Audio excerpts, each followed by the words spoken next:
Chokli Kodiyeri Balakrishnan memorial government college വഴിയുള്ള പുതിയ KSRTC bus സർവീസിന് കാഞ്ഞിരത്തിൻകീഴിൽ തുടക്കമായി. ബസിന്റെ ഫ്ളാഗ് ഓഫ് കാഞ്ഞിരത്തിൻകീഴ് ടൗണിൽ നിയമസഭാ സ്പീക്കർ KN ഷംസീർ നിർവഹിച്ചു. ചടങ്ങിൽ ചൊക്ലി ഗ്രാമപഞ്ചായത്ത് പ്രസിഡന്റ് N അനൂപ് അധ്യക്ഷനായി. വിദ്യാർത്ഥികൾക്കും പൊതുജനങ്ങൾക്കും ഏറെ പ്രയോജനകരമായ ഈ സർവീസ് ഗതാഗത സൗകര്യം മെച്ചപ്പെടുത്തുന്നതിൽ നിർണായകമായ ചുവടുവയ്പ്പാണെന്നും സ്പീക്കർ പറഞ്ഞു.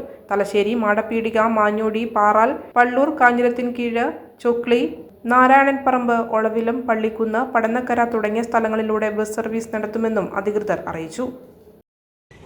നമ്മളെ സംബന്ധിച്ച് ഏറെ കാലത്തെ ഒരു ആവശ്യമാണ് നമ്മുടെ കോളേജ് വഴിയുള്ള ഒരു ബസ് റൂട്ട് ആവശ്യപ്പെട്ടുകൊണ്ട് നേരത്തെ പലതവണ നമ്മുടെ സർക്കാരിൻ്റെ ഭാഗമായി ബന്ധപ്പെട്ടുകൊണ്ട് ഒരു KSRTCയുടെ റൂട്ട് അനുവദിക്കണമെന്ന ആവശ്യവുമായി നമ്മുടെ പഞ്ചായത്തിനകത്ത് Kodiyeri Balakrishnan memorial government college സ്ഥാപിതമായതിനു ശേഷം 2014 മുതൽ അവിടെ പോവാനും അതുപോലെ തന്നെ അതിന് തൊട്ട സ്ഥലത്ത് സ്ഥിതി ചെയ്യുന്ന FHSയിലേക്ക് ജനങ്ങൾക്ക് എത്താനെല്ലാം പറ്റാവുന്ന രീതിയിൽ ഒരു KSRTC ബസ് വേണമെന്ന ആഗ്രഹമാണ് ഇവിടെ പൂർത്തിയാവാൻ വേണ്ടി പോകുന്നത്.